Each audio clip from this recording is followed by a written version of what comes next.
നമ്മൾ പോവുകയാണ്. ഓക്കെ, സൂപ്പറായിരുന്നു, സൂപ്പർ. ഓക്കെ, സാജിദ് നിന്ന് മറ്റേ പൊറോട്ട കഴിക്കുന്നത്. ഞാൻ വിചാരിച്ചു എന്തായാലും ഹെൽത്തി ആയിട്ടുള്ള ആട്ട പൊറോട്ട തന്നെ സെലക്ട് ചെയ്യാമെന്ന് വിചാരിച്ചു. ഇവൻ കഴിക്കുന്ന ഈ പൊറോട്ട, ഇവൻ്റെ ഈ പൊറോട്ട കഴിച്ചാൽ നിങ്ങൾക്ക് വയറ്റിൽ നിന്ന് പോവാൻ ബുദ്ധിമുട്ടാണ് വരിക. പക്ഷേ ഇത് കഴിച്ചാലോ നല്ല ശോധന കിട്ടുക, മനസ്സിലായില്ലേ?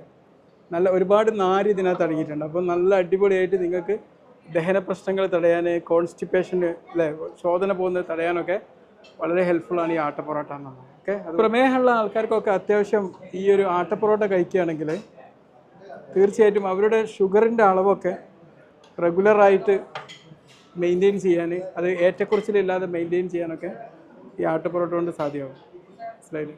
എന്നാൽ ഷുഗറുള്ളവർക്ക് മറ്റേ പൊറോട്ട കഴിച്ചാൽ കുറച്ച് പ്രശ്നമാണ്. അത്യാവശ്യം നല്ല ടേസ്റ്റും ഉണ്ട്. പിന്നെ ഈ ആട്ട പൊറോട്ടൻ്റെ ഉള്ളിൽ നമ്മൾ മറ്റേ പൊറോട്ടേനനുസരിച്ച്, മറ്റേ പൊറോട്ട എന്ന് പറഞ്ഞാൽ നമുക്കറിയാം അതിൻ്റെ പുറത്തുള്ള പാളി കഴിഞ്ഞ്